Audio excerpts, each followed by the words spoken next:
Hello, and welcome back to another Avatar The Last Airbender traditional draft. This first pack is going to be between two blue cards, Guru and Forecasting Fortune Teller. I like taking Guru early. He is a card you can build around, but Forecasting Fortune Teller may straight up just be better, if I'm being honest.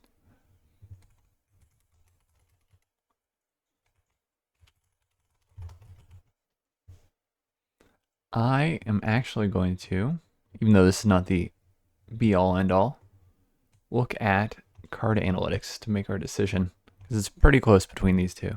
We're not going to get there. What is better? Game in hand win rate. Let's look it up anyways. Table, game in hand win rate. Forecasting Fortune Teller, 57.4. Guru Patik, 57.4. They're right next to each other. They really are close.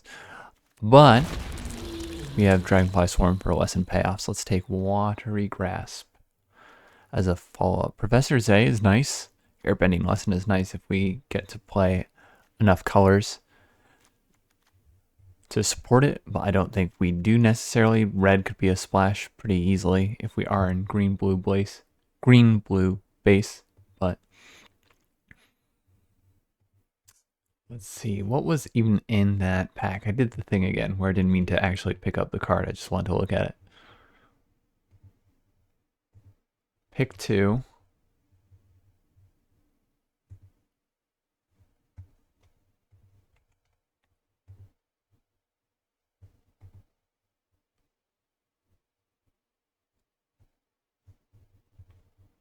Oh, 17 millions is not running. That would do it.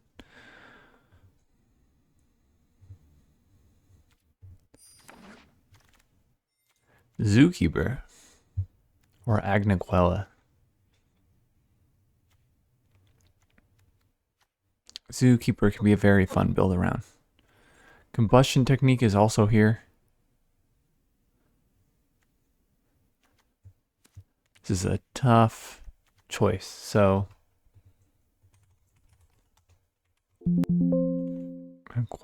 combustion technique is probably the best card. We could be red blue at this point.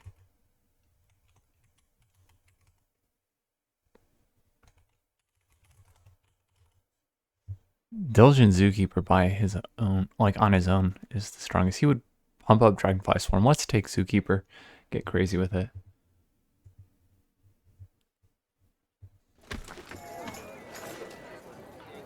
Fire Nation Palace. So this looks like a train wreck so far, color-wise. Blue, red, blue, green, and now blue, black. And so I'm therefore tempted to take Iguana Parrot. It is 3 different creature types for Diligent Zookeeper. But it's also the highest upside play, and I could see us ditching these two, playing black. So let's take this. We'll find Iguana Parrots.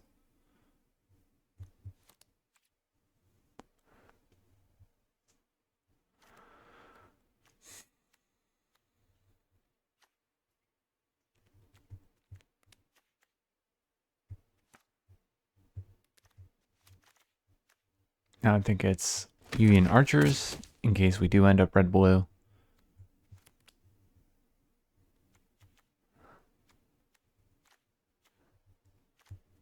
Deadly Precision, in case we are blue-black. That doesn't look playable. We'll take another Union Archers.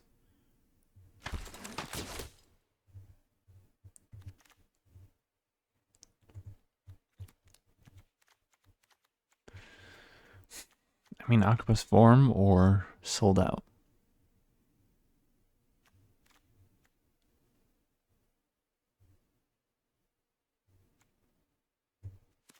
Let's take Octopus Form. It's a lesson. I don't love this, but Geyser Leaper, Merchant,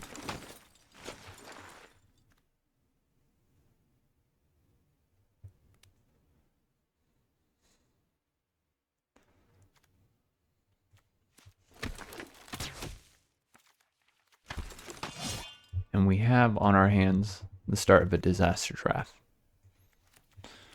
Can we get some guidance out of the next pack? No. Okay, maybe we can pull it together with Herbalist. This'll fix. Lost Days is here. Cave of Two Lovers is here. Bossing Say is here.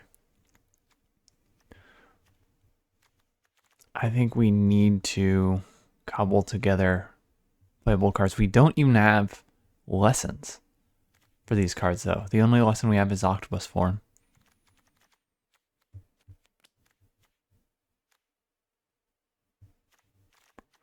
Red Blue looks the most playable right now.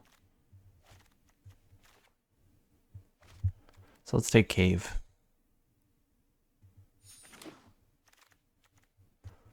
Okay. Okay. Accumulate Wisdom or Firebending Lesson?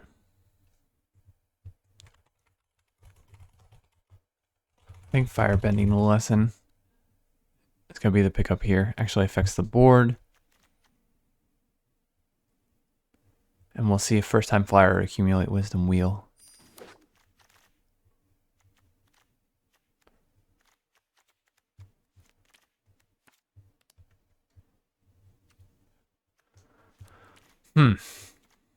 What do we take here? Master Paku or first time flyer, just alright understated 2-drops until we get lesson cards in our graveyard.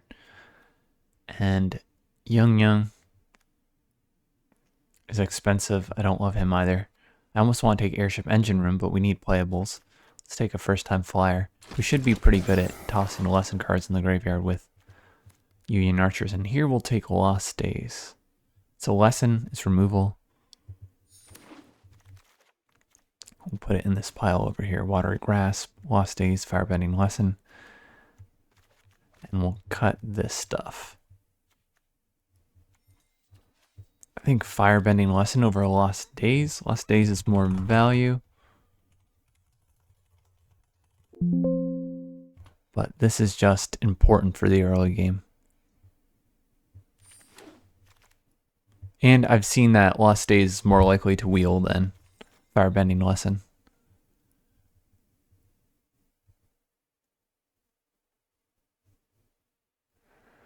It's another Union Archers.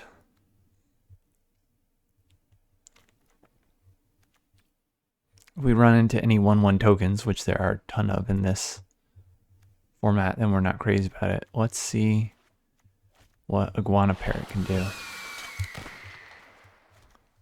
Don't love either pickup. Fire Nation Warship I do like. Let's pick that up. Combat Trick. Our expensive cards will go here. What's Boiling Rock Rider doing? It's like nothing for us here. We'll take a Omashu City.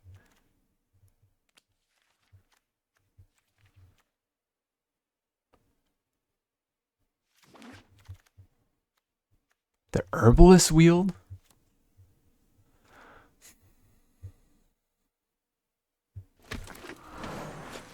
The Herbalist Wield. What are we supposed to do with that info?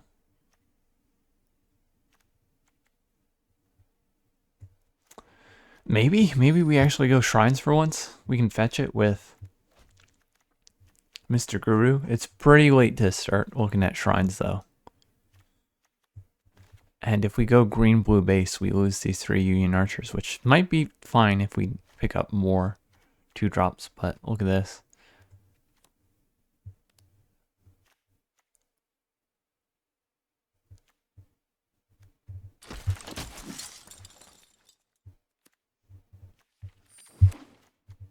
Probably not.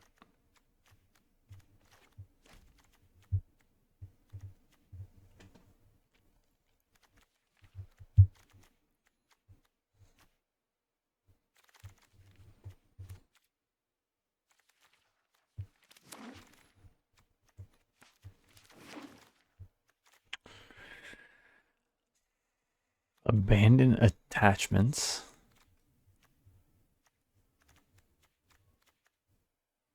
Or Boomy. We have Omashu City. How many lessons do we have? 3? 4? I want like 8 to play this thing. I think we'll take an abandoned attachments to start. Gran is good.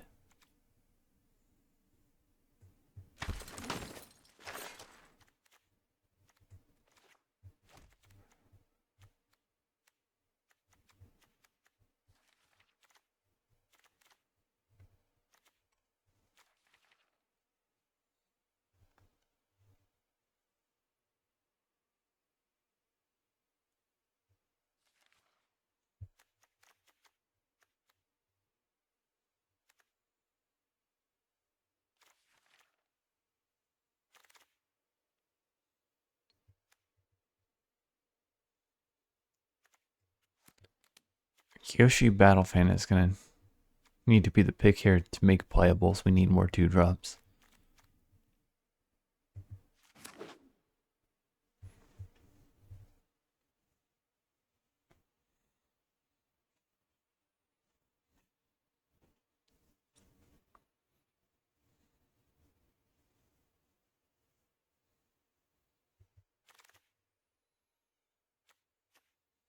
What is going on in this draft? Okay, we'll take Lost Days. Be pretty happy with it.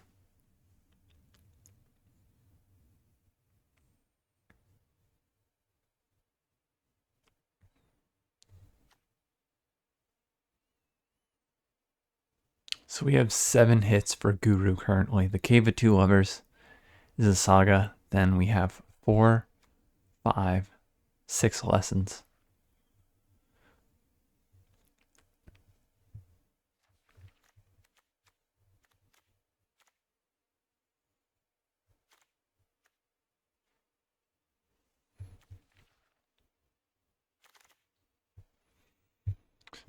Forecasting fortune teller, another day of black sun.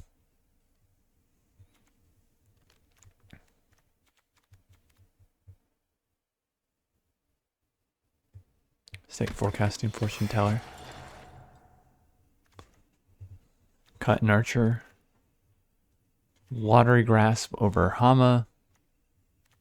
Do we need watery grasp over Hama? We do have a handful of removal already. Maybe we need some more power. I mean, watery grasp's so good.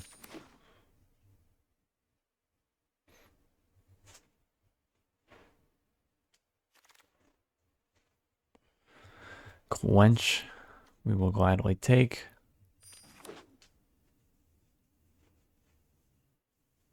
It's probably the best way to power up the first time flyers is to drop them and then counter their 3 or 4 drop. Cunning Maneuver is going to make the deck.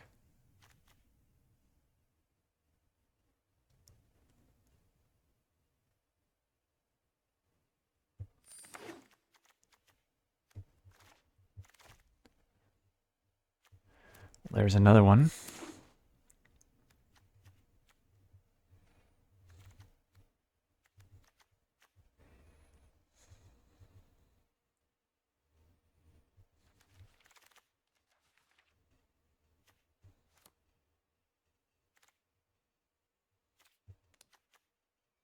Catbird, does untapping our stuff do anything? We have double blue, double red. We'll take a Rumble Arena. Get a Cat Owl later.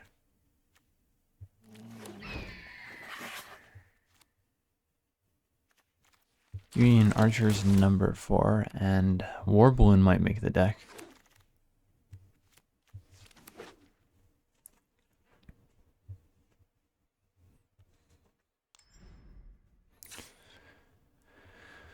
Okay. It's almost playable. Let's cut Cat Owl to start. Band attachments here. Let's cut a Cunning Maneuver. We have enough removal.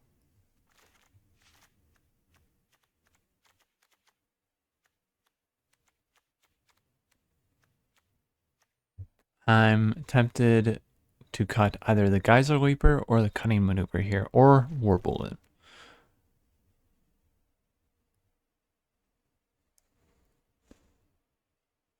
I think War Balloon, we're not even firebending for it, really. Okay, well, let's run it and see if we can get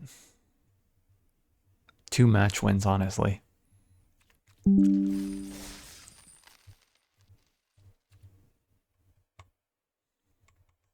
Looks pretty rough.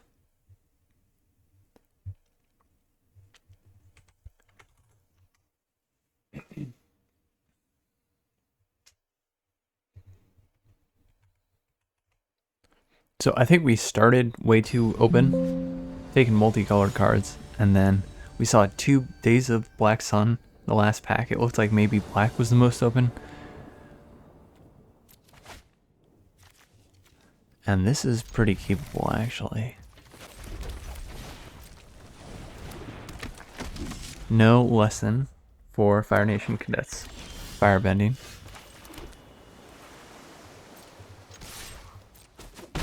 Let's toss a land.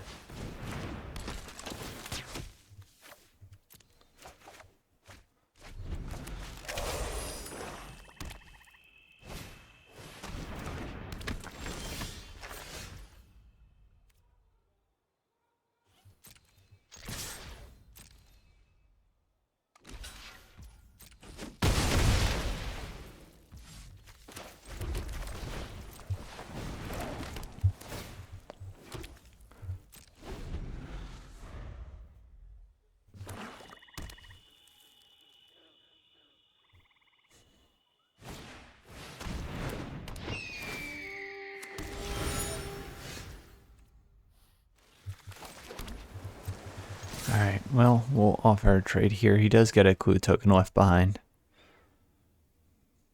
I believe we need to do something.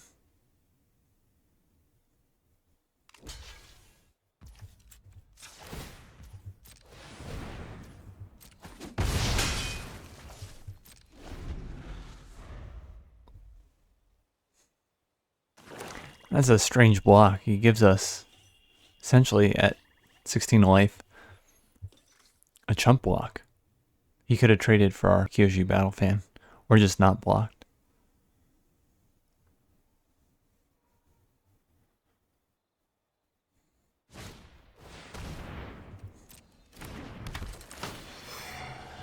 Okay, say goodbye to the land. That means we aren't guaranteed to be able to play our Lost Days next turn.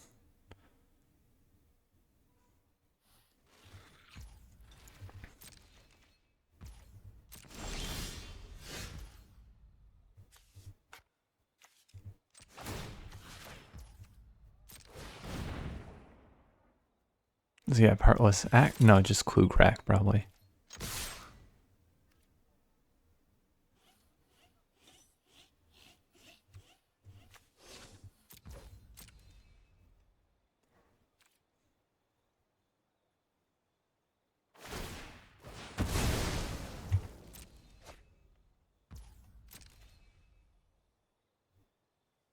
We'll make sure we do maximum damage here. Pumping if he doesn't block. He does block, okay. So at least we're getting free resources. He essentially gave us the Corrupt Court Official and Messenger Hawk bodies for free, in my opinion. Like he'd just be a little bit lower in life if he hadn't done that. What, he'd be at 13, 12, 11 life. That seems totally fine.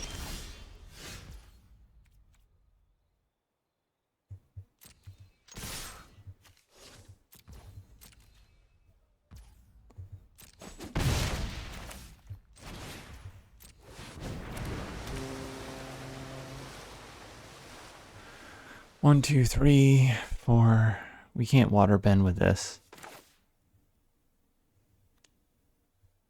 I'm kind of tempted to put this on the peddlers.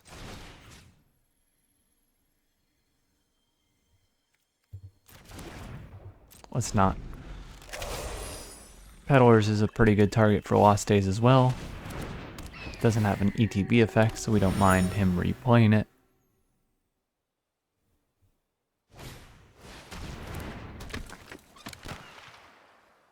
And if he attacks, we get to disable it for free.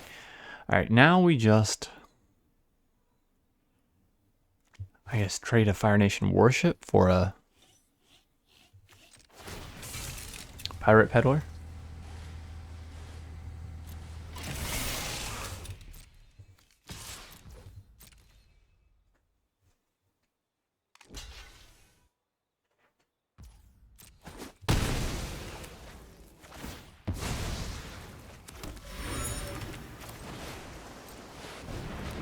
get our own player out. We won't be able to block his Messenger Hawk with this because he can grant a clue to get to 3 power, but drawing 2 cards on our turn is going to be harder. So the Messenger Hawk typically isn't going to be able to block the Geyser Leaper. I don't mind seeing the Merchant of Many Hats come back down. This is going to make the Pirate Peddlers at 3/3 when he does sack it. Ooh, he's going to sack the Merchant.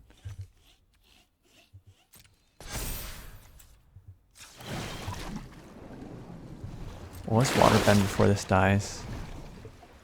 I mean, this puts a lesson card in the graveyard. We don't want to ditch these, so...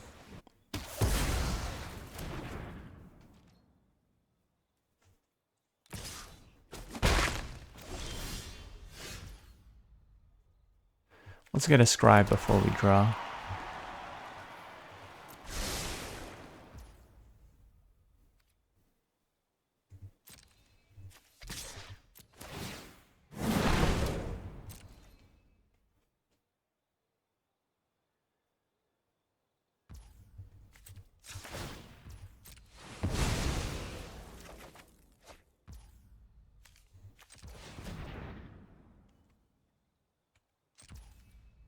Three, 5.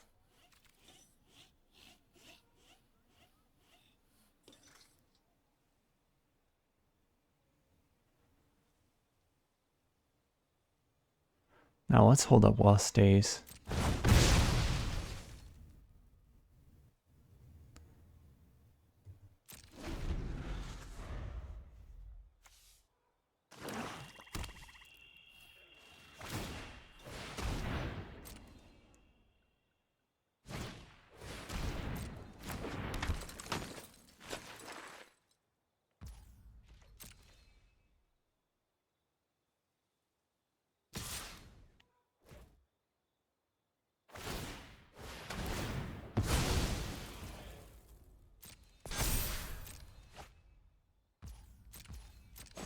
That's fine, we take 3, and then let's send back these Pirate Peddlers.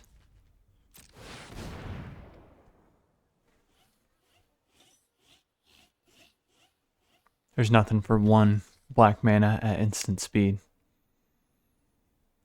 So, he does like it and puts it on top. Okay, Cave of Two Lovers. Can we play that and Cunning Maneuver? We can.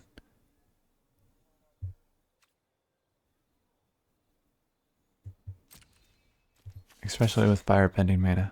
We can play that, crack a clue.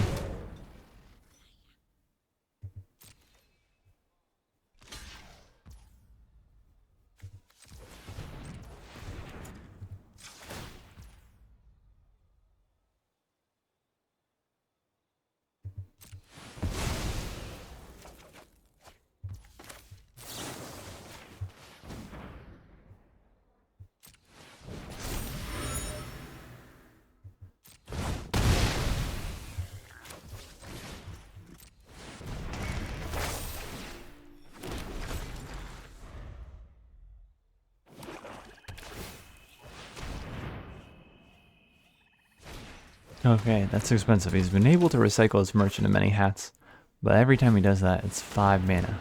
Ooh, hi, Bay. It's gonna be a problem. Leaves the battlefield. Lost Days, Guru, Dragonfly Swarm. Yep, okay. Does shuffling with Watery Grasp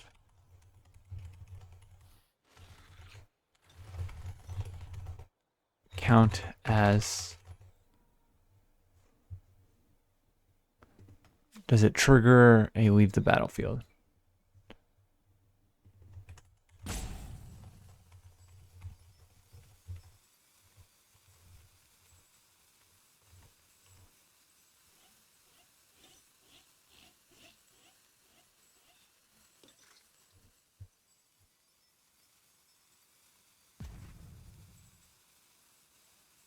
Okay, it does.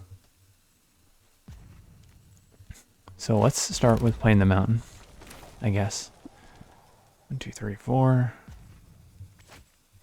3, 4 pumps. We could get to the point where we kill High Bay and blow up Messenger Hawk in response.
Alright, let's see what we draw. Another mountain. I think we played a mountain for turn that we got off this. So 3, 4 mana left over. We could double pump, but then we don't have Watery Grasp and Firebending Lesson held up. That's fine.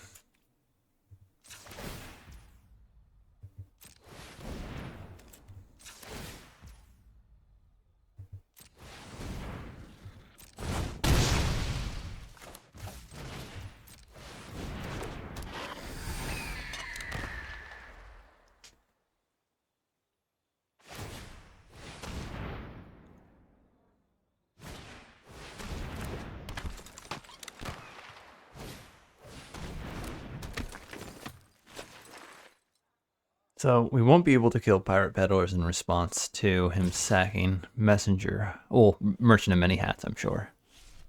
If he attacks with High Bay. But our crackback's gonna be pretty good if he does that. And we'll be able to Watery Grasp High Bay. It's not a big deal.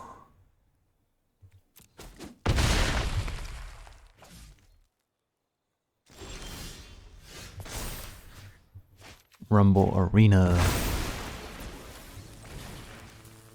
We don't need to do that yet.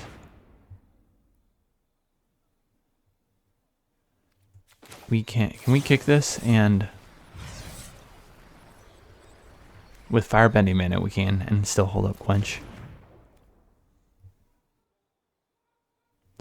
So 7 mana, 5, 2, and then 5, 2, yeah, and then this is fine. Right, 9 mana with Firebending, right? 5, 7, 8. So we're fine. We don't even need to play the extra land. And we're not counting Rumble Arena, which we can tap.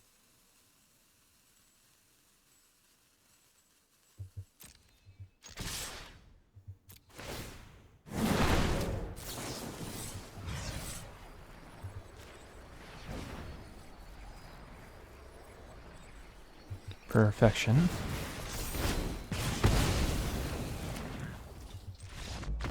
We did it. Cool. And we get to hold up Quench, so sacrifice stuff. Sacrifice stuff. Sacrifice stuff.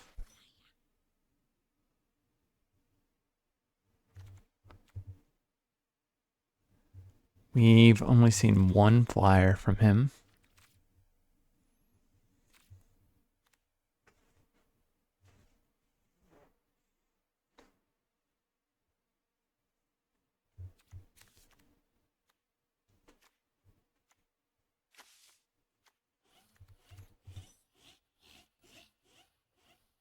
We haven't seen instant speed removals. The combat tricks seem alright.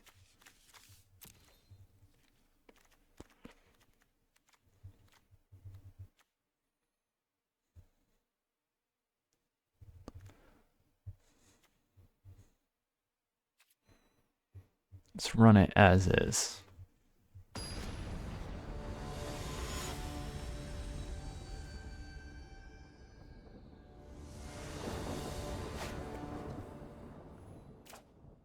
Cunning maneuver can be a little bit awkward with his death touch creatures.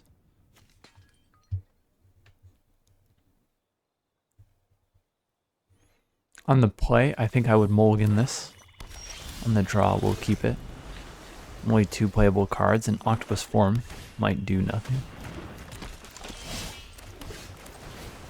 Okay, that's something we can play if we get any color land.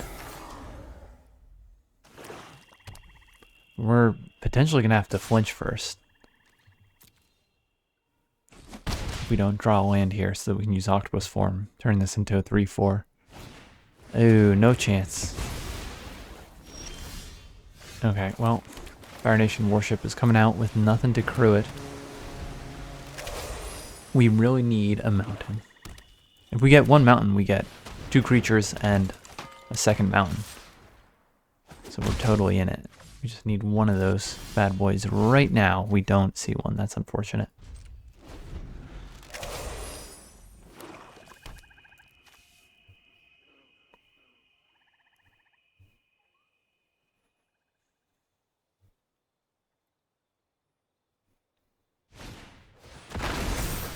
That's not a good sign if he's using TLA indoctrination to earthbend.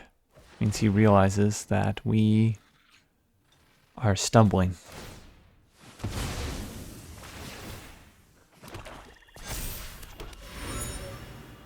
I would have attacked with the land first. Unless he has something to do exactly with 2 more mana. There we go. Alright. Now we're in business. We can crew the warship. Get a second mountain. Earthbend ourselves. Play out the rest of our hand.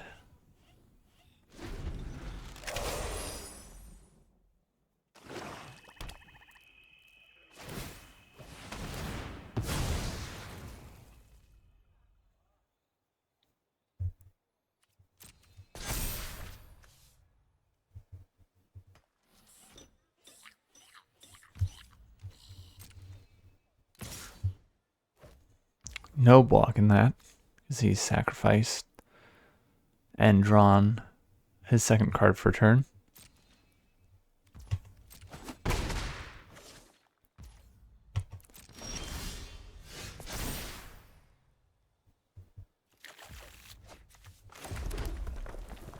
Alright, let's get Dragonfly Swarm out here.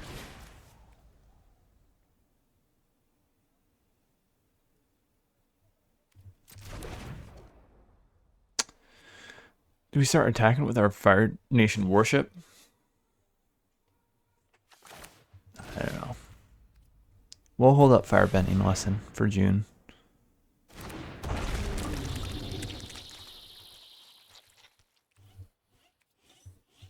We'll chill out for now. We are at only 9 health. June would still need to hit us 5 times. I'm just worried about Cat Gator since he's mono black, blowing us up. If we get any lower.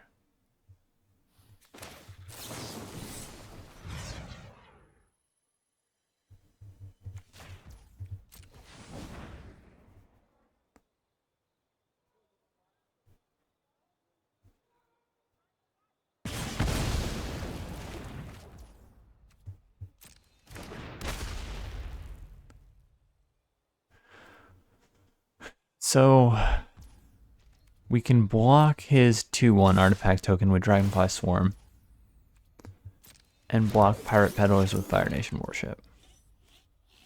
We need to crew off our stinky little allies here.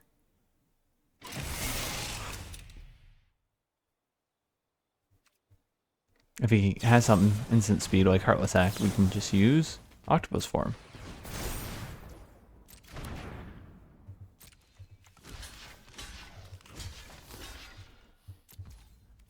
Now we are outside of Cat Gator range, but only by 2 life. If he gets to 9 swamps, we're dead. Let's earthbend one of our oilins.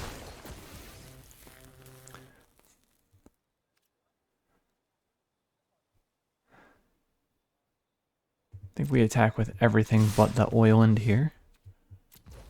Might as well get one extra damage. Oh.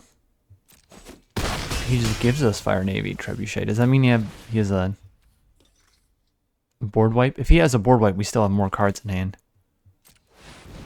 So I'm going to play Geyser Leaper. He does.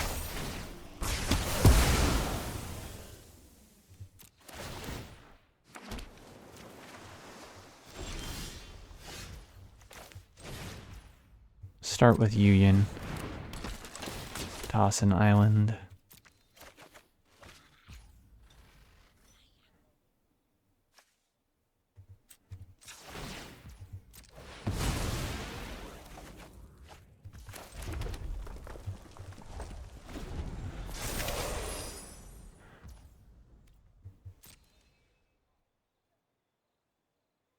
Has he seen Lost Days? He'll probably name Lost Days. If he has. Yup. This card is so good. Well, at least we know this thing exists now.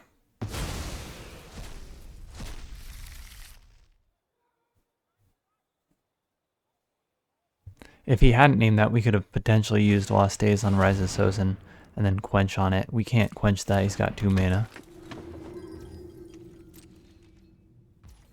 Now we need to sit back. He also knows we have Quench. Abandoned Attachments is still in the deck. He has Corrupt Court Official. So now we know in the same scenario we replay. Yeah, that's fine. We hold on to our Lost Days and don't play Geyser Leaper. We even called out that he could have the board wipe the way he's playing. But, you know, dying to multiple Cat Gators is another way to lose.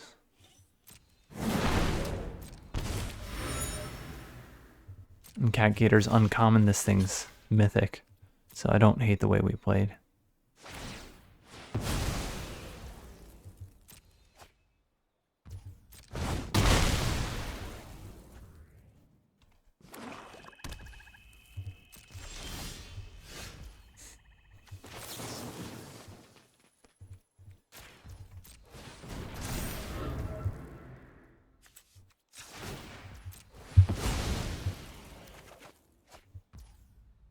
Okay, we've seen enough.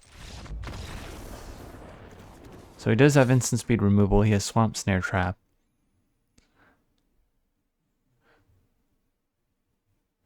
God, what can we do? Artifact or land, that doesn't do anything.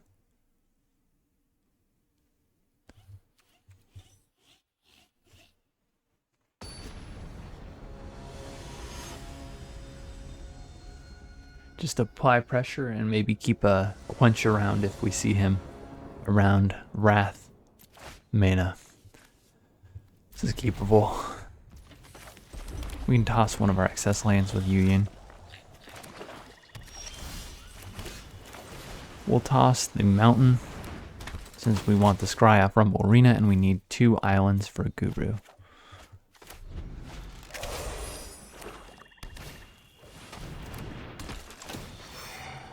Alright, we'll toss another mountain.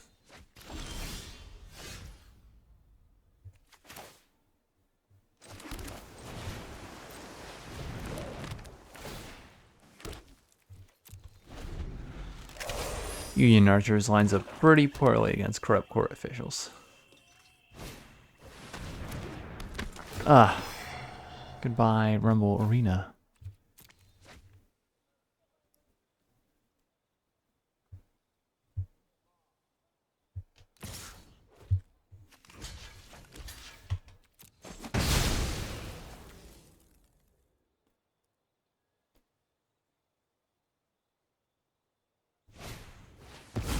That seems kind of crazy to me.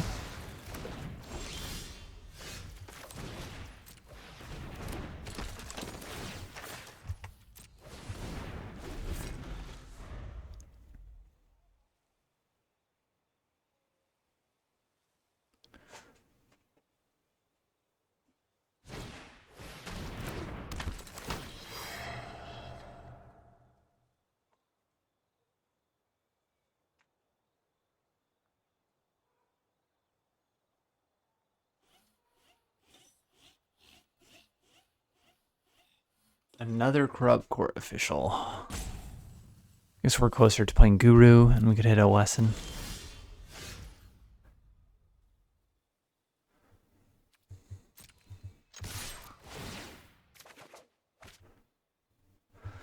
I guess we drop the island. This is pretty rough. That's 3 corrupt court officials.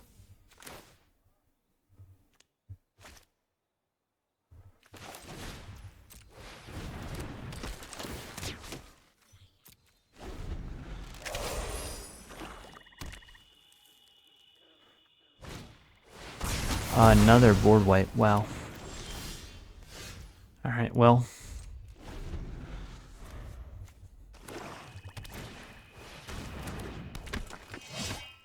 This guy had a plan to play a billion corrupt court officials and then run Day of the Black Sun plus board wipe. Double board wipe. We could have had 2 days of Black Sun. Let's grab the Cave of Two Lovers. That's probably the best thing we could hit off it, fortunately. I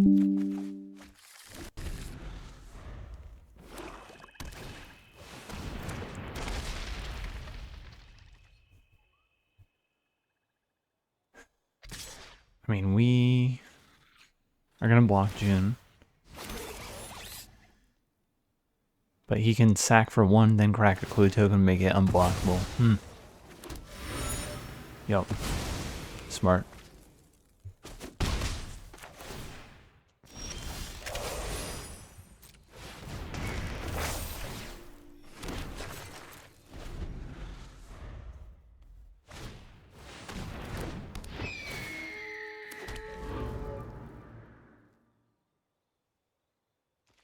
Should probably just crack the clue token here.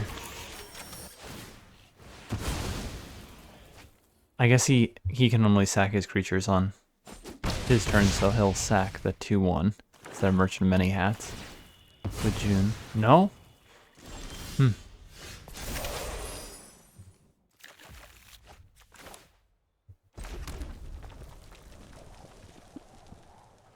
A 4/3 will block his 2/1 in the air. So let's just chuck it.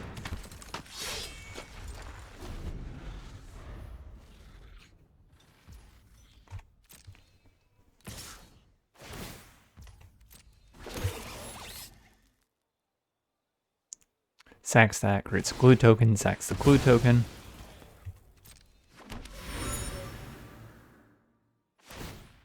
It's really got a nice little value engine going here.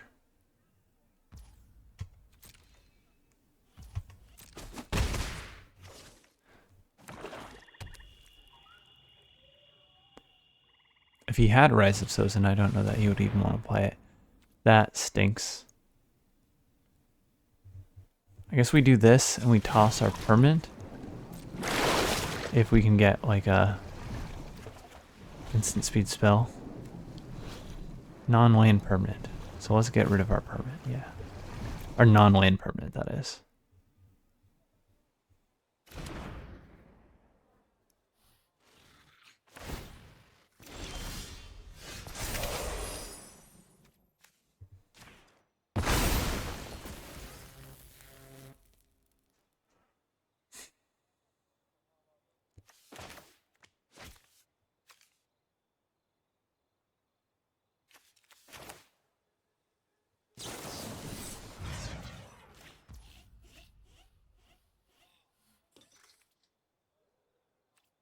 Let's blow up June.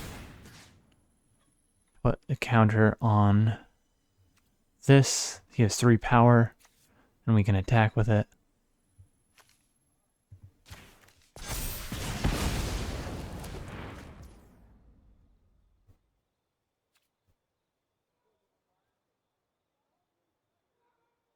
One, two, three.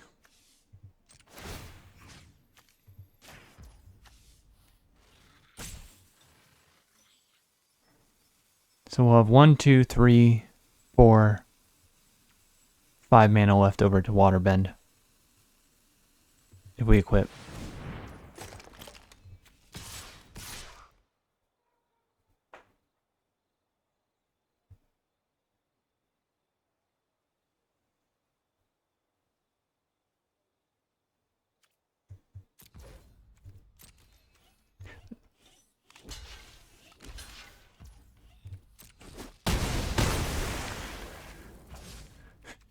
Okay.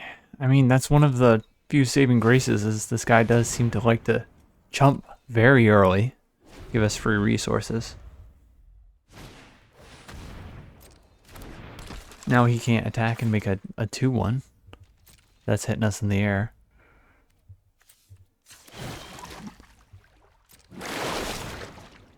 Toss this mountain. And we can attack again.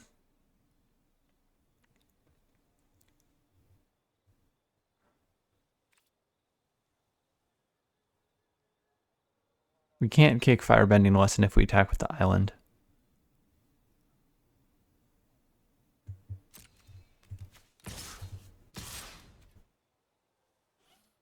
I'm almost tempted to use Cunning Maneuver here. Let's do it. But she does have Heartless Act.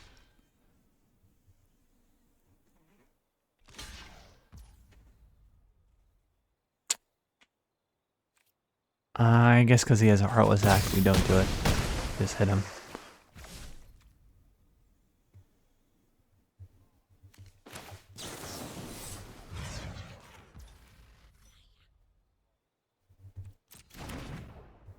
He could have Wrath.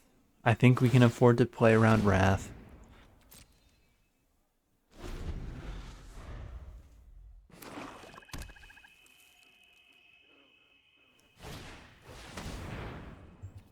Why is he saying good game?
Okay, lost days.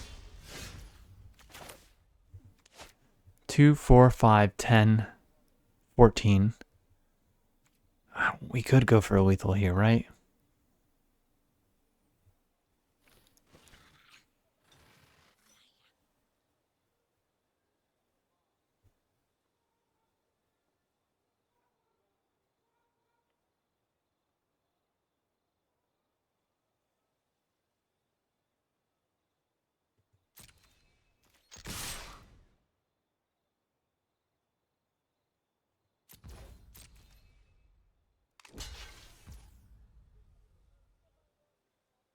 Okay, Heartless Act is the only instant speed removal we've seen, so we'll cast it on our creature. 2, 5, 6, 11. With a counter on it.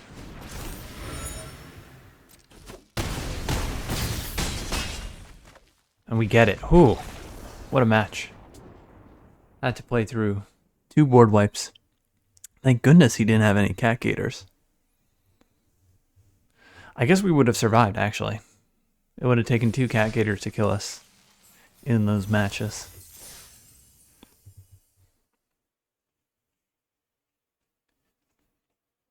And we essentially overcame a game where he played 3 court officials, made us discard 3 cards. Those lined up really well against our Union Archers. We were land screwed. And he board wiped.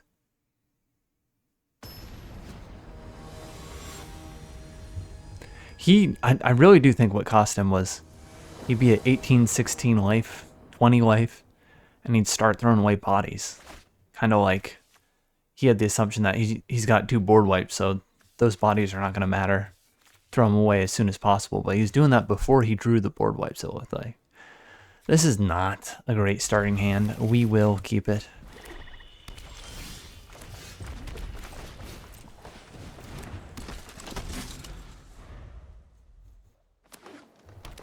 On the play, we would get rid of this. And on the draw, it might even be worth getting rid of this, to be honest.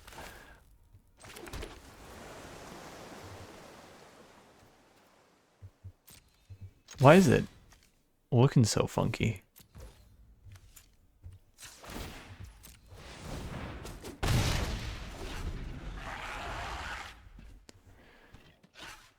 TLA, this is why it's kind of bad. He didn't get to remove a card from our hand, and even earthbending this early is not good, because this 2/2 creature is not going to be a 2/2 creature for a while. He's going to, I assume, want to tap it so that he can cast cards from his hand.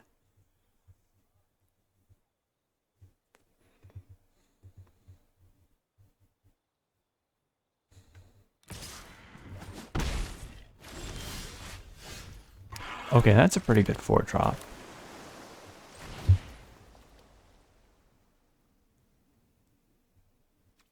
Let's attack first.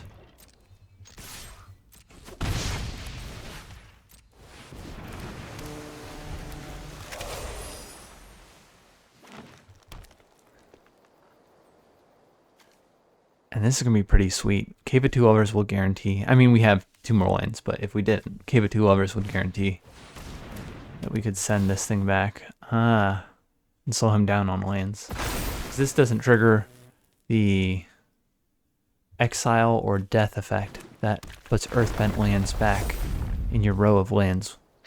This will just send straight to the library.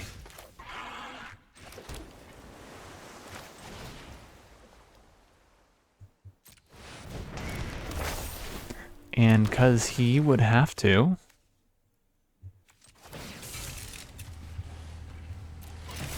tap his land creatures, we're just gonna attack him for maximum damage here. Earthbender Ascension is pretty good. I am pretty scared of this next match. When we can't just Lost Days his creature lands back to his deck.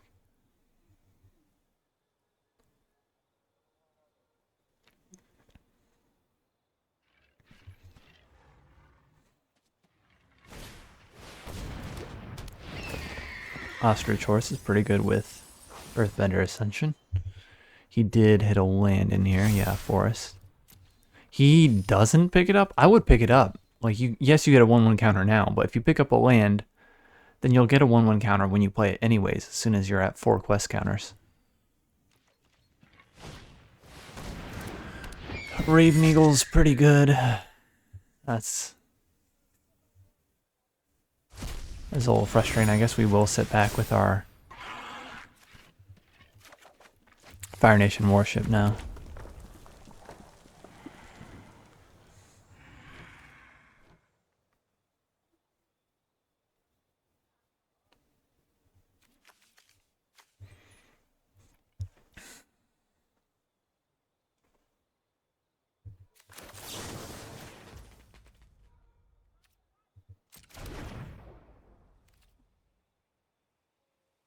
Do we send it back now? If we do that, he's got less. We'll see.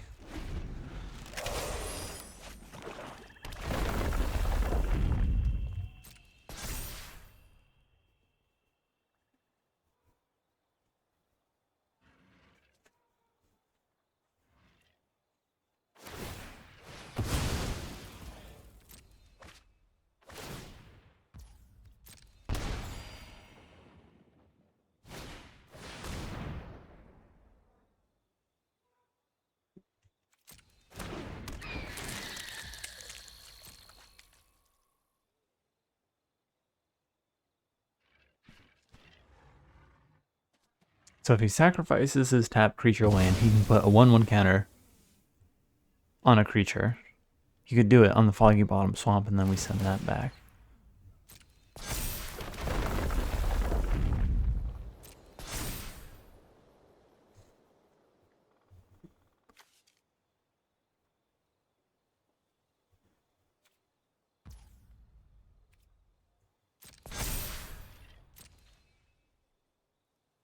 Please forget about the Fire Nation warship with secret reach and attack.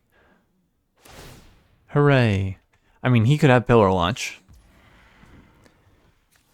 He could have pillar launch.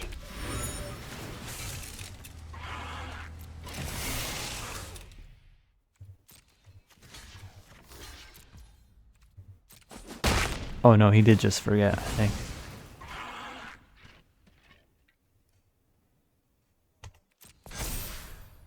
And I think I will send the Buzzard Wasp colony back now.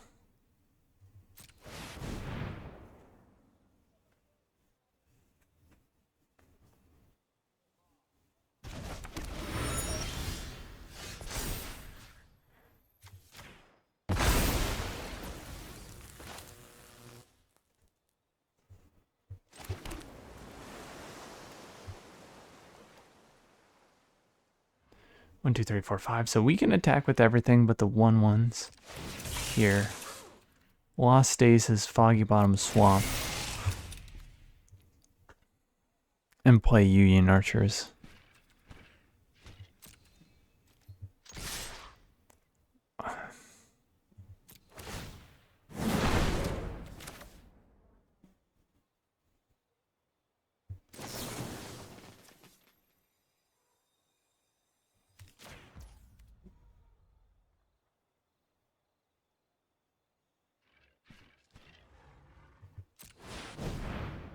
I like this. Takes away a mana. I think even at 6 or 7 mana, that's not necessarily irrelevant for him. He's got clues to crack. Green has expensive stuff like Badger Mole. If he uses that as a chump blocker, he can sacrifice it as a creature and then sacrifice it again as a land to draw cards.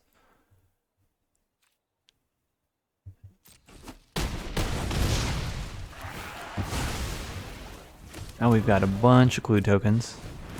We can ditch one of these islands, and we should hopefully hit some gas. Alright, cool. Earthbender Ascension is scary, but he's playing his land before his creature card, so the 1/1 counter it generates is wasted. Yeah, he could have put a 1/1 counter on this bad boy.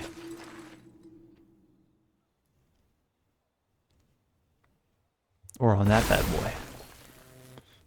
Then he'd have 2 blockers for our 3-power creatures. What do we want to do? Attack with our 3-power creatures and Firebending Lesson. If we Firebending Lesson, we have 6, 8 mana, 3 mana left over. We can pump once.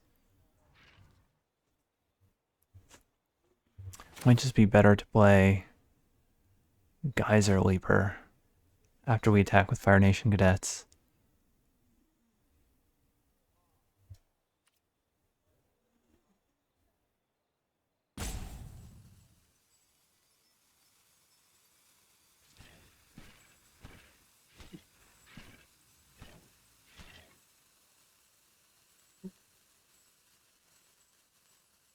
If we blow up Boomy, we attack with everything. He blocks our Island or Union Archers. We do 1, 2. I guess he can block our Fire Nation Cadets. We do 3, 6, 8. He would go to 1. He would be in trouble. Is that the best thing to do?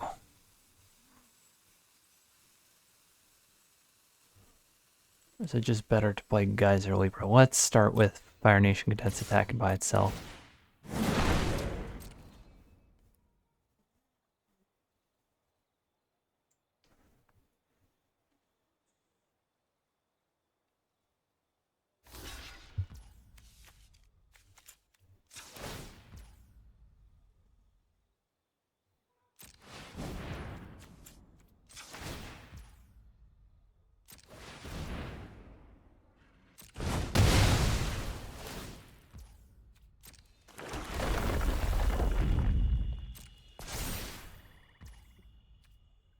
It's all right.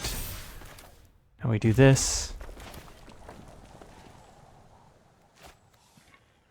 And while he's tapped out, I think we kick it. Or do we just play Geyser Leaper? Let's just play Geyser Leaper.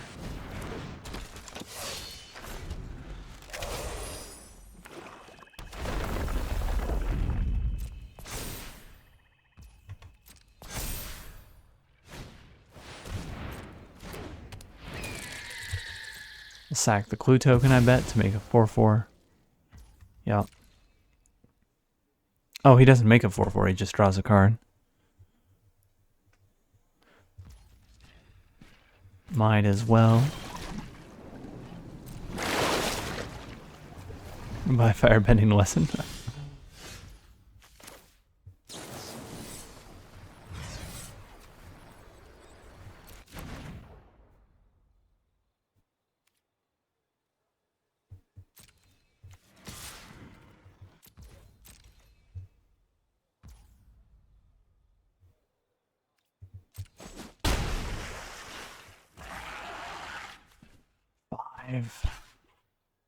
You can hold up Firebending Lesson with a clue crack. We can hold up Firebending Lesson with kick if we didn't do this, but if we do this, we can play Union Archers. Ditch the Island.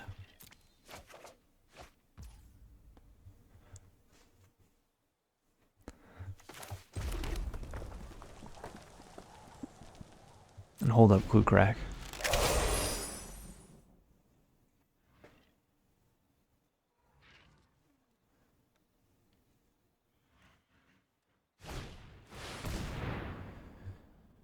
Okay. Can't let that attack. That will let him crawl back into this game.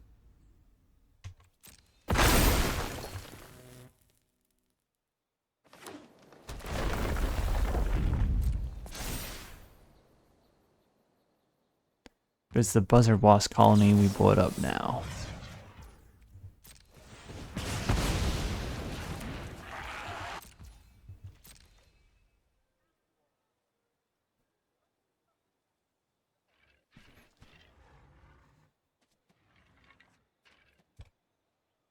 So he has 4 blockers. We have 5 ground attackers.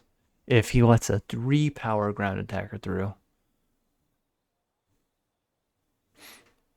he's dead. Okay. So, scary long-term green-black earth bend deck here. Raven Eagle is one of the scariest cards. Earthbender Ascension and Dilate Agents. Boomy, if he can get enough lessons, is also scary, so we want to take advantage of him earthbending lands early. I almost want to run another Union Archer. Not Union Archer, another Cunning Maneuver. Does he have instant speed removal? We have not seen any yet, or combat tricks. He also has had no reach.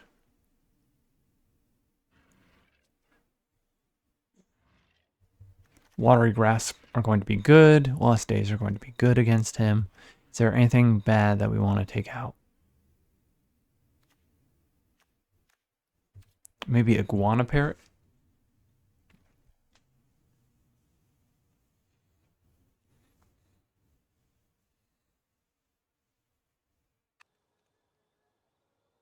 Okay.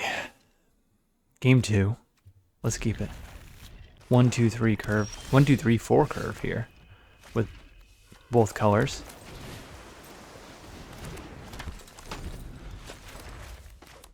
So nice little setup here.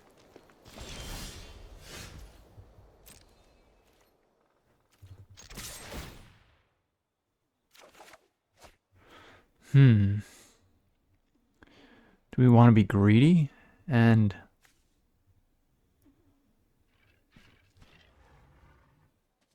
kick out a land? I think we do.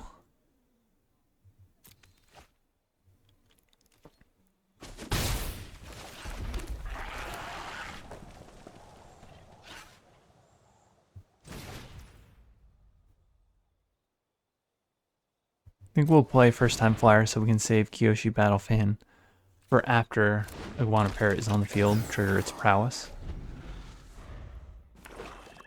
And in case he plays a ground creature, which he is very likely to do. Oh, ground creature with reach though. Well,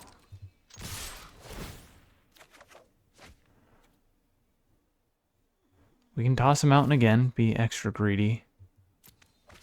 We can fire bending lesson or cunning maneuver. Get him here. Let's cunning maneuver. Actually fire bending lesson, and we can still play out our thing. This will grow to be a 2-3. This will be a cool play. We can still play Kyoshi Battle Fan.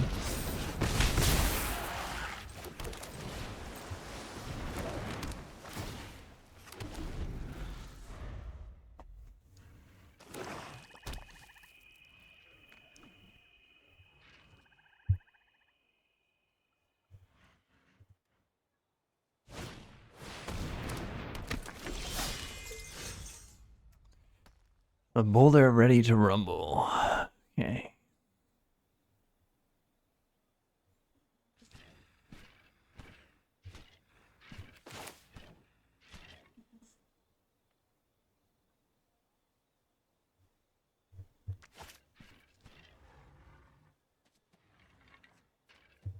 Let's start here.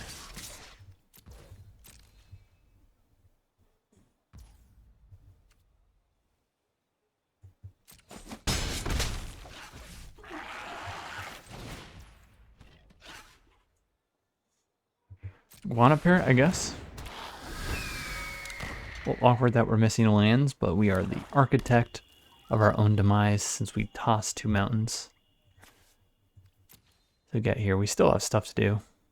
And I still do like playing out flyers since Fire Navy Trebuchet was the first thing we saw with Reach.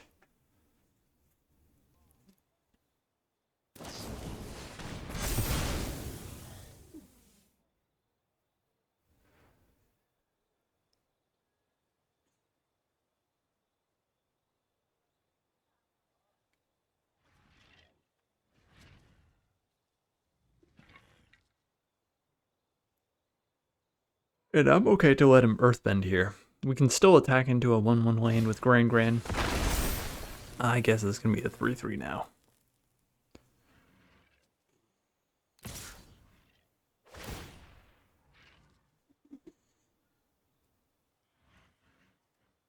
Oh, unless he Earthbends his only forest. It's a little bit strange to me. I would assume he would have grabbed a different land like a swamp. He was going to get rid of some. Let's, I guess, toss abandoned attachments.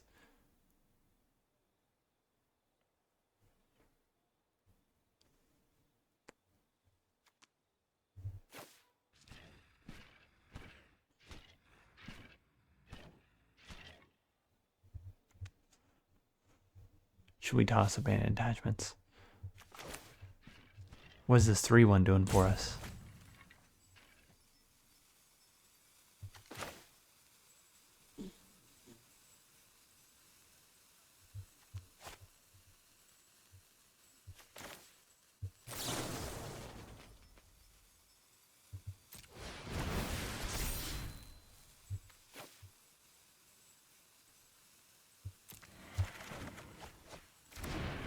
Okay, well, we'll just play this out.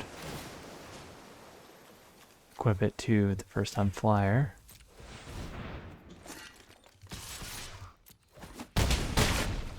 Hit him for big damage in the air.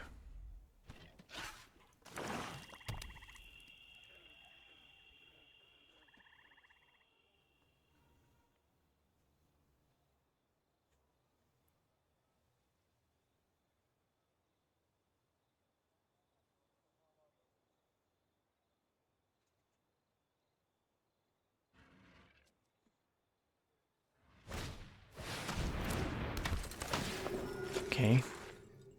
I feel like he's going to do more earthbending. Yup, he does. And now he only has 3 mana unless he's going to tap land creatures. I mean, our only land creatures are Gran, so. Because we do need to be careful of not dying on the crackback.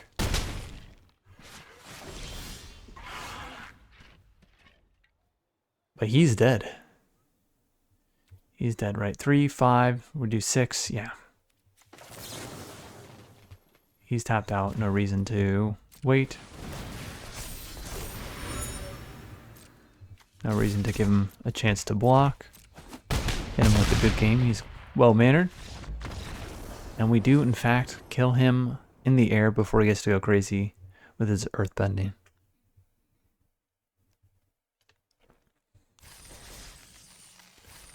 Okay, final boss is next. We have a chance at finishing 3-0. Okay, final boss is Razgorth. We get to play first. We'll keep.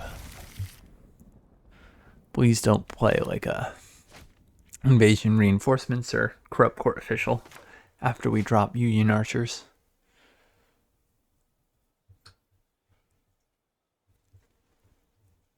Oh, is that a mulligan I see on the horizon?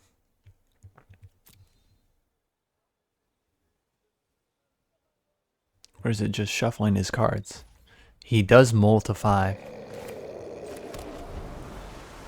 It's rough for him.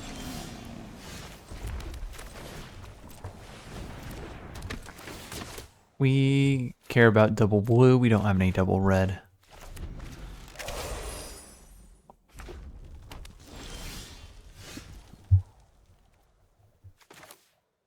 Let's play this so we can protect Union archers. If he's got something to try and get us here. Okay, that's fine.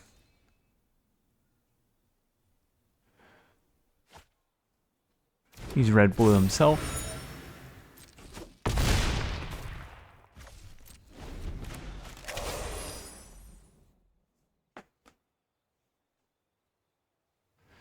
And that's not how I would like to be using Cunning Maneuver, but we have nothing to do turn 3 and 4.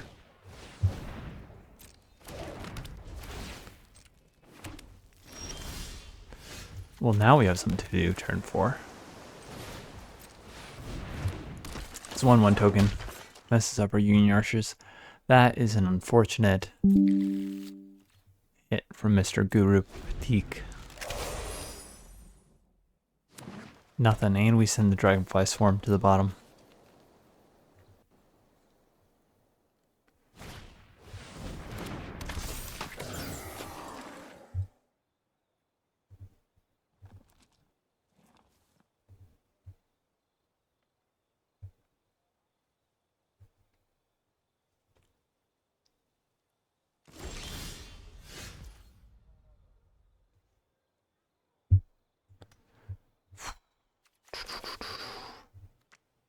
He has open mana.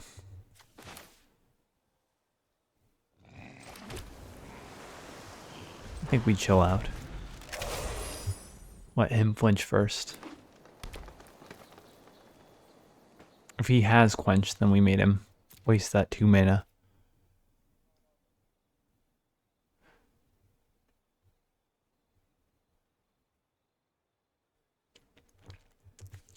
And I fear Boomy King of 3 Trials if he's running green, blue, red. With cards like Accumulate Wisdom and First Time Flyer.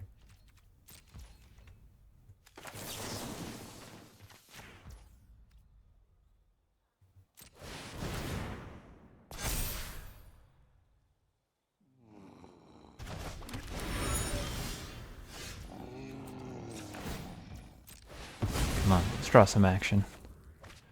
Let's draw some action. Alright.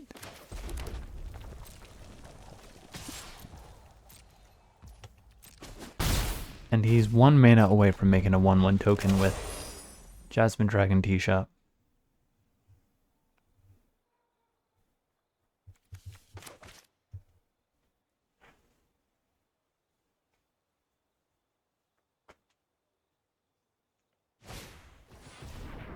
I think it's worth casting Octopus Form. We get to pump Union Archers to be 5/3, which is big enough to attack into his stinky little creature here.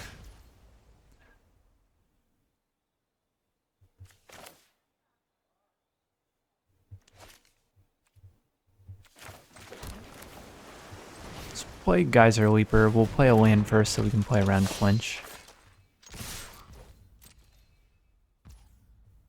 Oh, he just takes 7. Okay. And Firebending Lesson with Guru means we can put a 1/1 counter on Geyser Leaper and threaten lethal in the air next turn. Plus, lethal with Union Archers. Iroh Grand Lotus. He at least doesn't have mana left.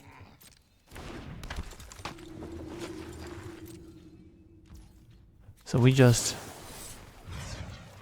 blow this up right now. Put a counter on Geyser Leaper and he's dead. Okay, whoa, Iroh. This is why he's playing green, blue, red. We got lucky because he mulled to 5 and we were on the play.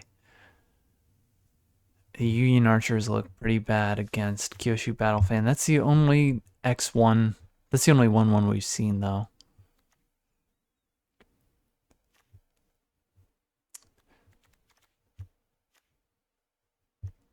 Cat Owl does line up against his 2/3 first time flyer. Maybe we cut one Union Archer and run one Cat Owl.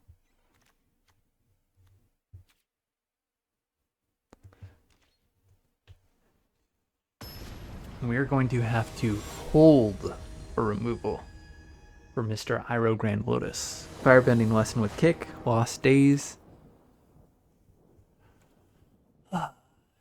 Nothing to do until turn 5. We need to mulligan this.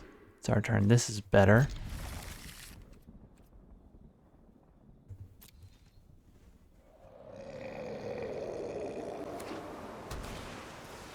Oh, he's got barrels. Turn 1. Good for him. Do we actually toss Rumble Arena? We've got only blue cards in our hand. I guess we'll see what we draw.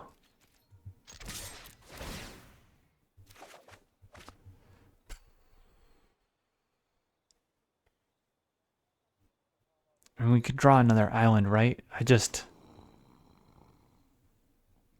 We want to scry into a land.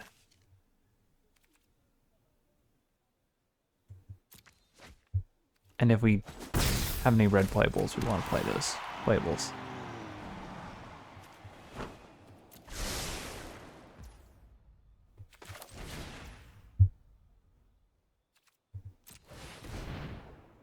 Quench. He does in fact have Quench.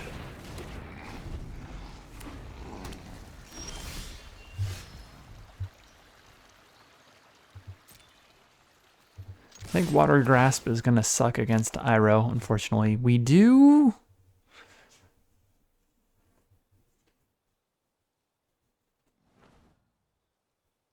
Let's toss it, right? No. Let's toss the island. Let's toss the mountain. I know this seems crazy, but double blue for Guru. We'll keep this around for Iroh Grand Lotus. If he plays Iroh and then doesn't have mana to cast like he did last time, then we can Watery Grasp and shuffle something away. Double Quench is rough. It's rough stuff for us.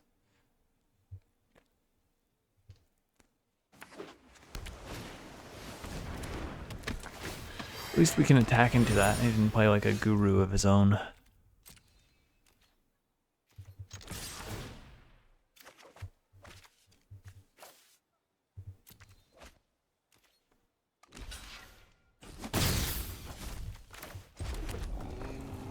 Yeah, let's play Guru. We're gonna want to save Quench for Iroh Grand Lotus anyways.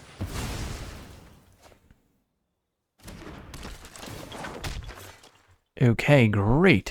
Cave of Two Lovers, we will be sending Abandoned Attachments in Octopus form. And a couple of lands to the bottom. 5, you need 6 mana to play Iroh Grand Lotus, so we'll slam Cave of Two Lovers next turn.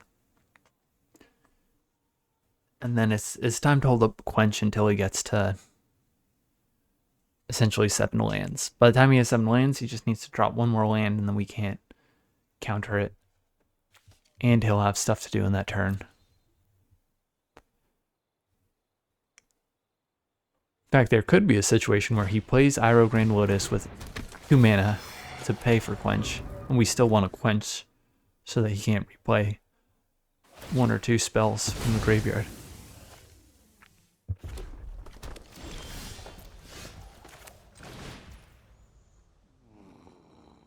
We cannot attack in with Gran here. Oh, now we can, I guess. Now we can. But we'll die. Actually, so we can't. We still can't. We'll double block. No, he won't. He'll do 2 damage, so we could have attacked with Gran there.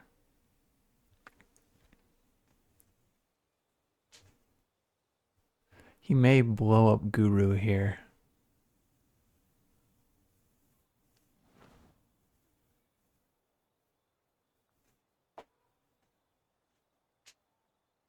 He's got all 3 colors. He doesn't need the barrels anymore.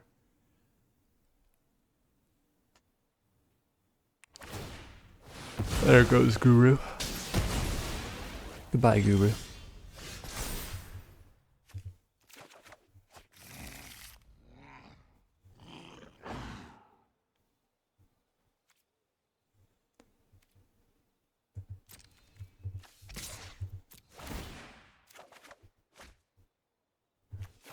Discard an Oiland.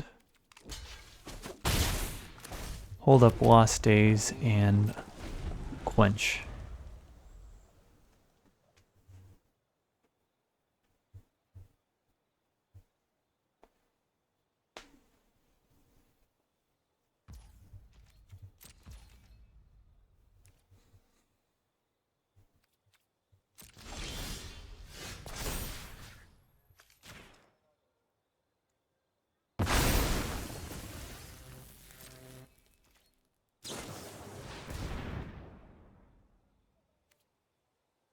Alright, what is he gonna tap?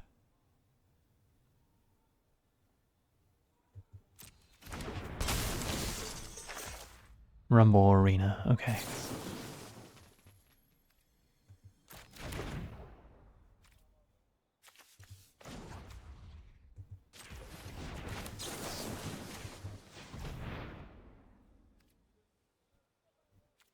I think we need to do this because we'll lose mana as the phases change.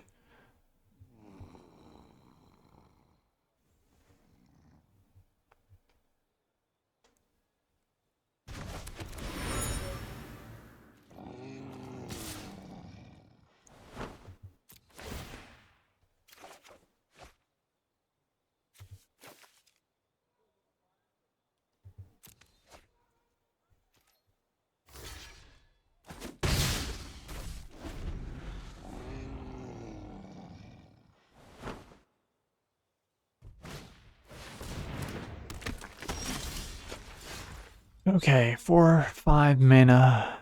We can still attack through here with Octopus Form and Quench held up.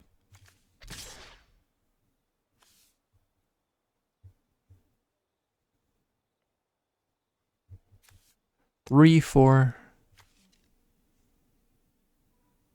Still dies, so it's just Rumble Arena here.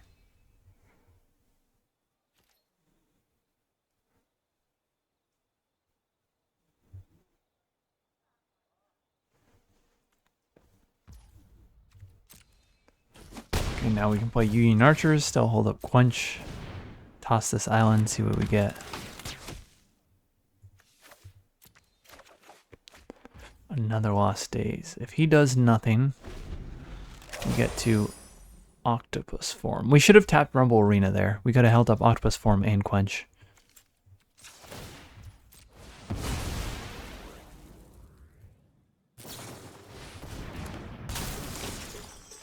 Rumble Arena, that's fine.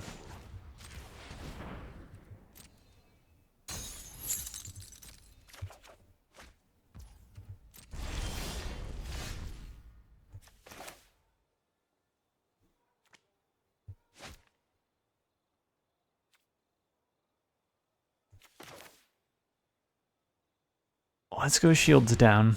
I think we need to apply some pressure and try and get a flyer out here.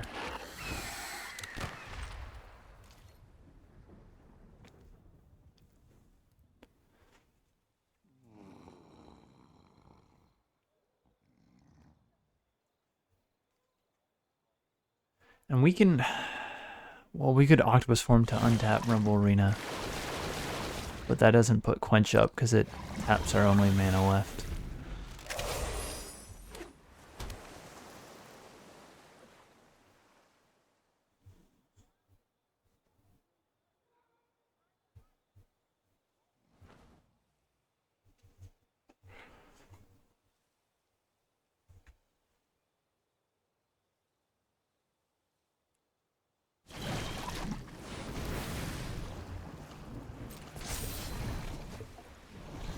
Yeah, he's got a lot of cards.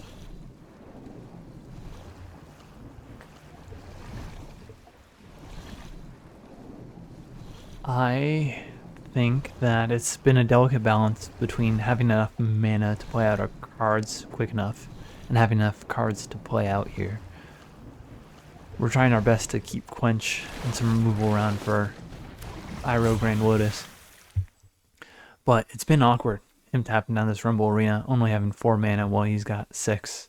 He can develop out quicker, he can afford to pay for cards like Waterbending Lesson.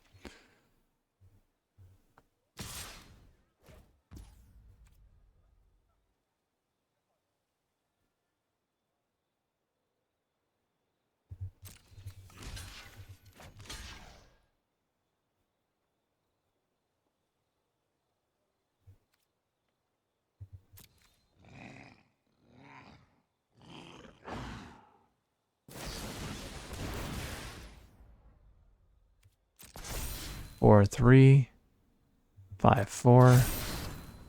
So Octopus Form would not protect us. We'll trade 1 for 1 here.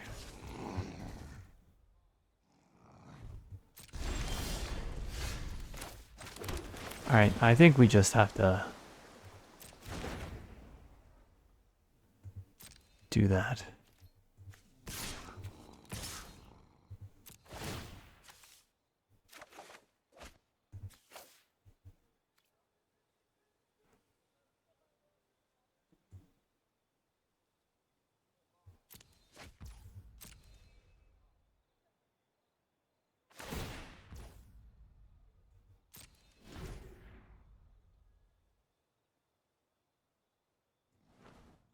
Fine, he trades for our Union Archers. With a 1-3 instead of a 2-3.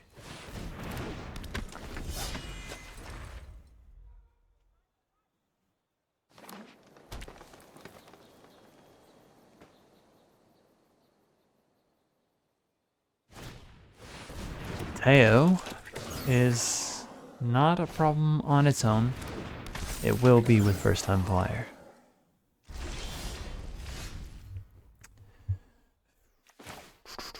If we kick this, we can also hold up Octopus Form.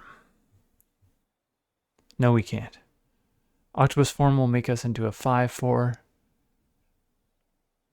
He technically has 2 mana left. He could have Octopus Form. It'd be risky to... I guess we can Quench. We can Quench, though, if we use Octopus Form. So let's attack with Geyser Leaper. We gotta be careful about milling ourselves as well. We only have 13 cards left. He may tap us down with North Pole Patrol, honestly.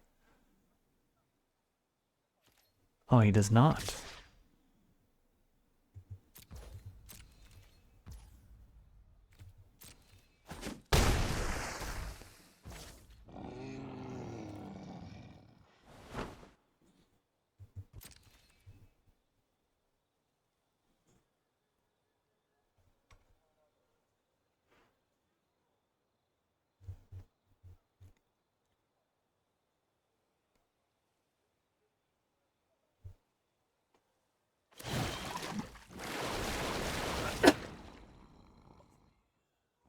Tap target. Can he kill us?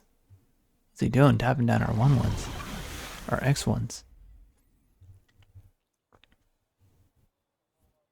I guess he wants to tap down a creature. He has mana for it, and he doesn't want to give us a loot with Gran.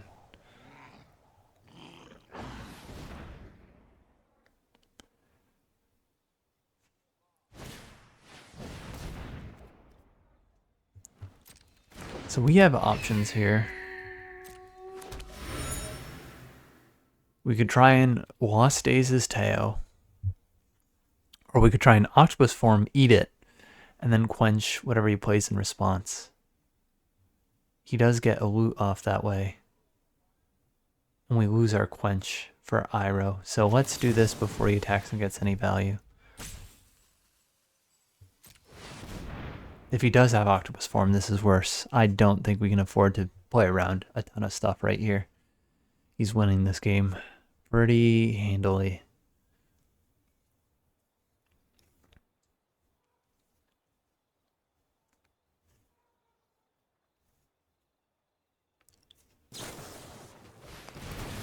Yikes. 2 mana draw 3 is pretty good. Guess he didn't want to wait until after he put Teo second from the top to do that.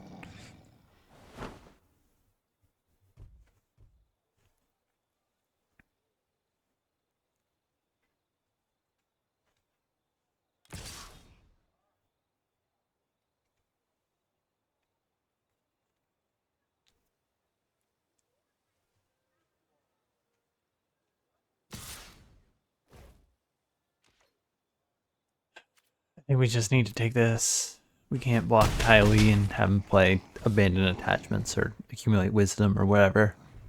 And eat both our creatures for free. That is a really cheap way to take care of Geyser Leaper. It's good for him.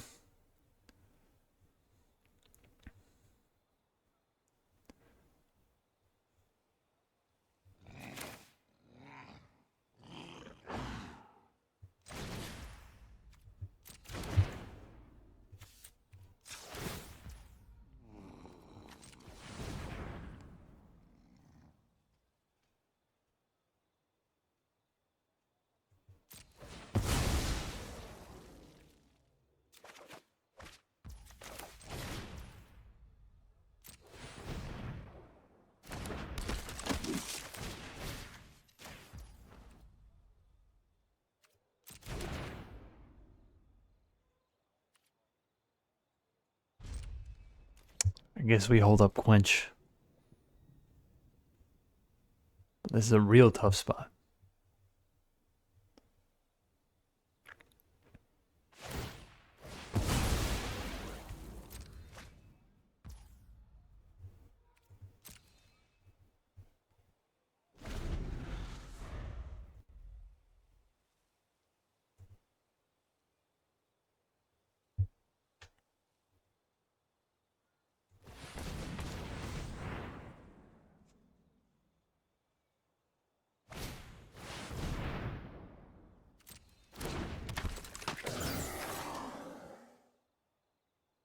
And he has 8 mana. He could pay for a Quench if he played Iroh Grand Lotus.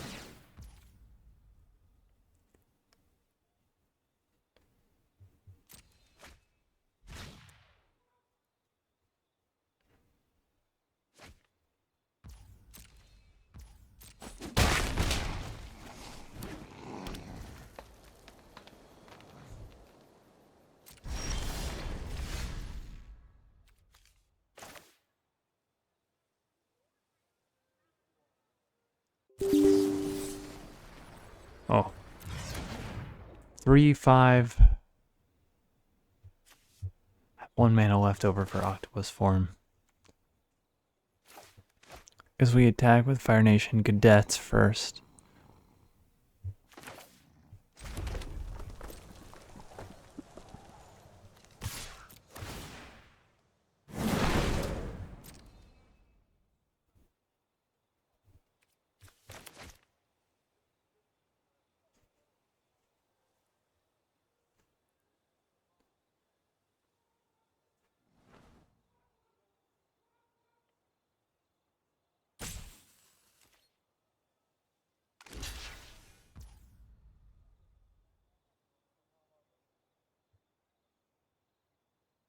Is this going to be worth it to kill North Pole Patrol? So 3, 6, 8. We could pump 4 times, do 5 damage.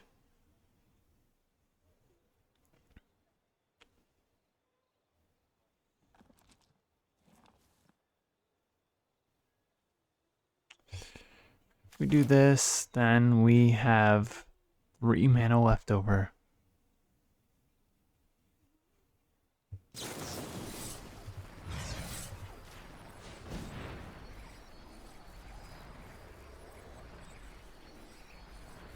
Two power, 3 power.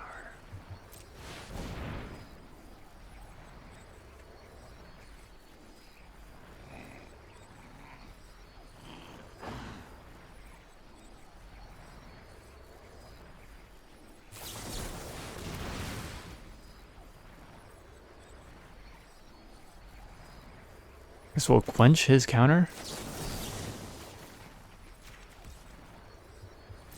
He doesn't draw a card. And we still get to kill North Pole Patrol. And we can still kill TLA.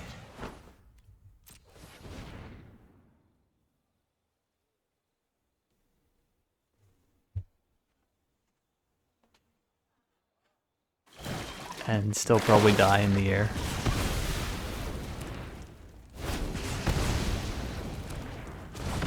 Right, he's gonna draw, so he'll hit us for 3, 5, 6, 7 if he discards a playable from hand.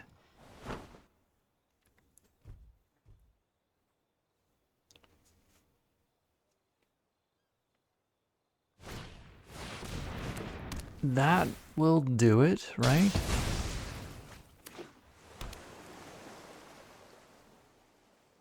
You can equip for 3, 5, 6, 7.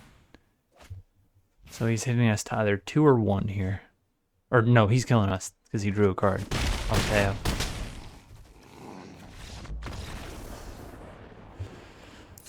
Okay, so him walking down the land was rough there. Maybe we should have kept an extra land. He just has a solid deck.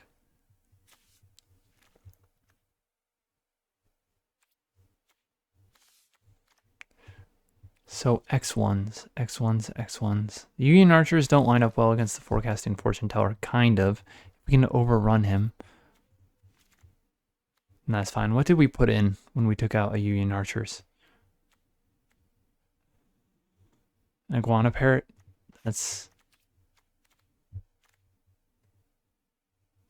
not going to be good enough against him.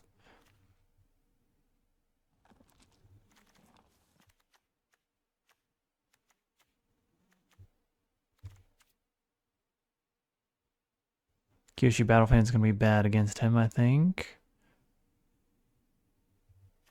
So either another Cunning Maneuver or Union Archers. Let's run another Union Archers.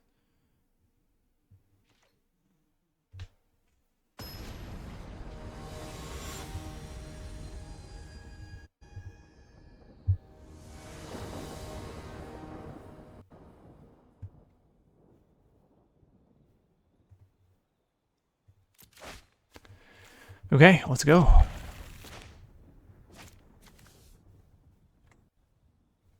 Hopefully we pick up like a Fire Nation warship.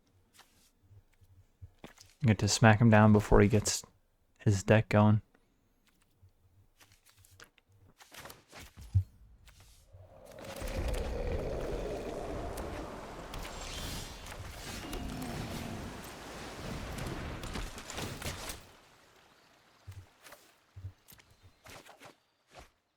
Okay, we'll drop that in Union in the same turn.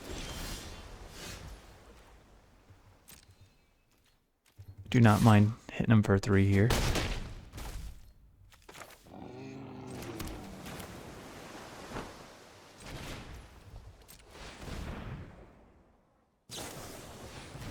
No counter, okay. No quench.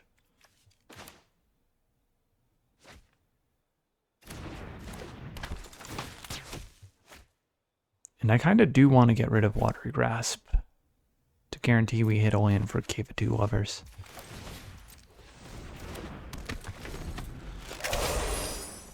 We have 2 shots at getting a land here because we can attack with Gran. Okay, there we go. Don't need it. Let's attack all out. Ooh, what do we get rid of? The octopus form, actually?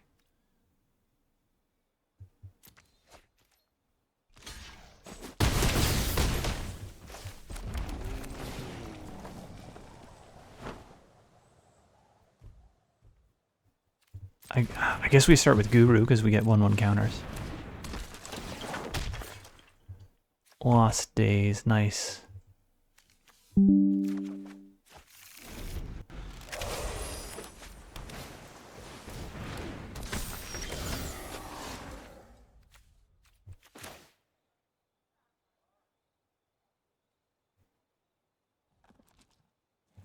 Let's start with Cave of Two Lovers, and then we can pump Union Archers to be a 4/2. Or Gran to be a 2/3. Union Archers will change with first time flyer. Let's see if he's got a counter, I guess. Oh, and counter wouldn't stop it. It also doesn't look like he has counter.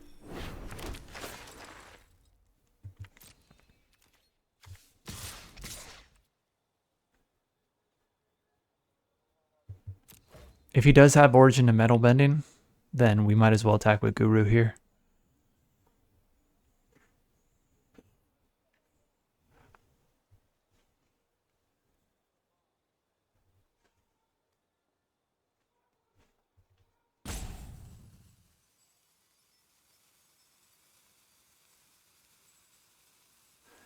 And we do have the Rumble Arena Earthbend combo once again, which is nice. He does look like he has origin to metal bending. Oh, but he kills our Saga instead of saving his guy. That's all right.